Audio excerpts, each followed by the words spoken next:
Je l'ai pas tellement fait exprès. Je me suis pas dit: «Oh, je vais écrire des choses qui sont un petit peu jazz» ou j'ai fait comme ça me venait et puis ça fait sens, en fait.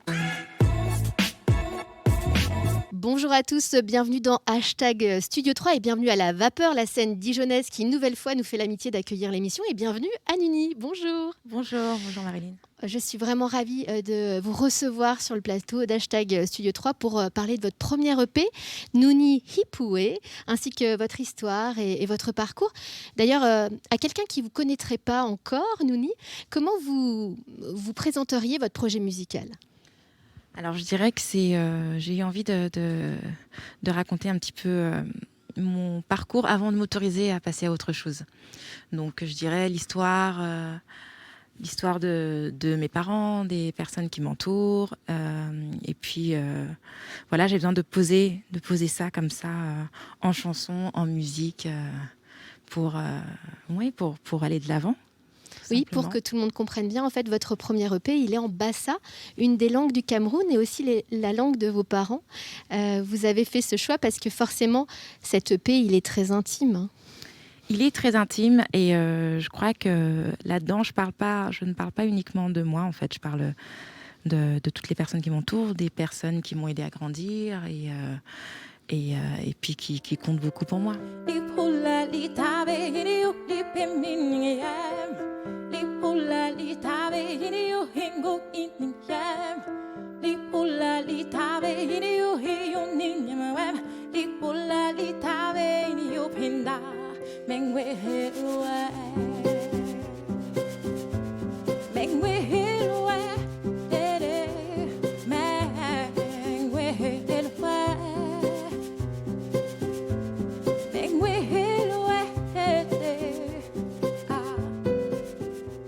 Nuni Hipoué, ça veut dire l'oiseau s'est envolé. Oui.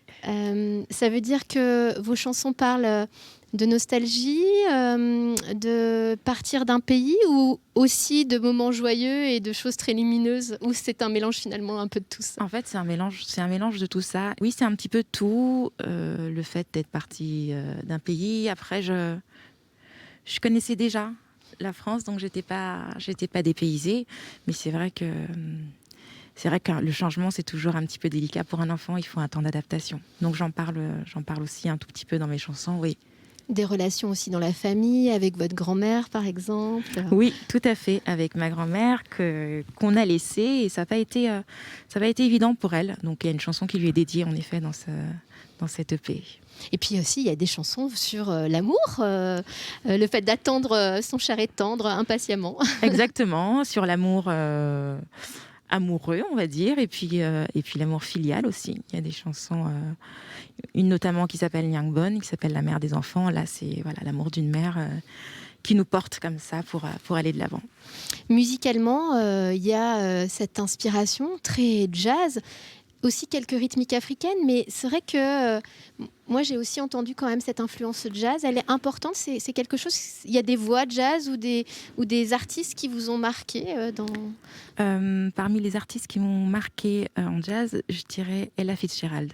C'est vraiment une voix dont je ne me lasse pas du tout et je pense qu'en fait je l'ai pas tellement fait exprès. Je me suis pas dit: oh, je vais écrire des choses qui sont un petit peu jazz ou j'ai composé, d'ailleurs pas toute seule, avec Stefano Genovese.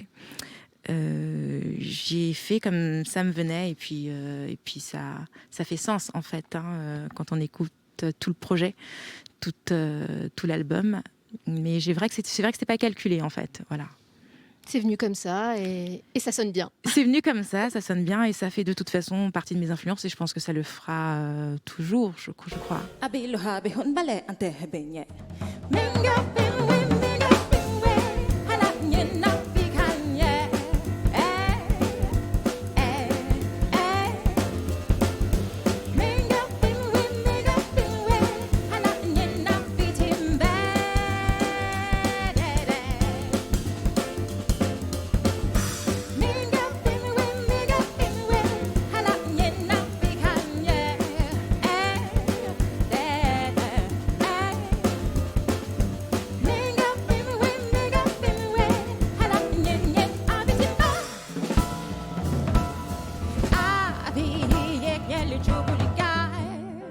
Il faut bien prendre conscience que ce projet, Nuni, c'est 10 ans de travail en fait.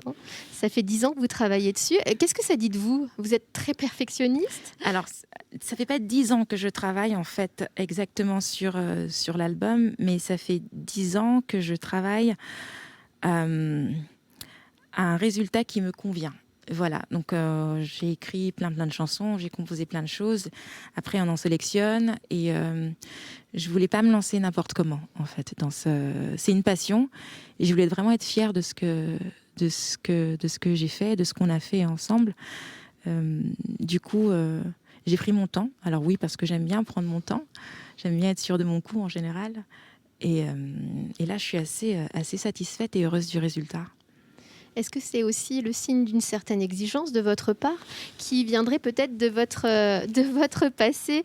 Vous me disiez que vous aviez intégré assez jeune, à 14-15 ans, le chœur des enfants de l'Opéra de Paris. Je pense que c'est une sacrée école aussi de l'exigence. Ouais, c'est une sacrée école de l'exigence. La musique classique, de toute façon, ça pardonne pas. Donc du coup, je pense qu'être entouré des meilleurs chefs d'orchestre, des meilleurs orchestres, et à ce niveau d'excellence, on n'a pas envie de faire moins bien. Et on entend tout de suite quand c'est moins bien. Donc on est très très critique envers soi-même. Donc oui, je pense que une exigence qui vient, oui, du temps passé dans le chœur d'enfants de l'Opéra de Paris, oui.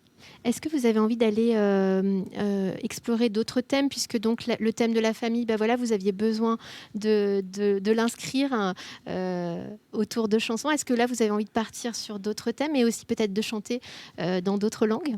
Oui, je pense qu'il y aura d'autres langues. Ah ah. Lesquelles? Lesquelles? Oh, peut-être un petit peu d'anglais.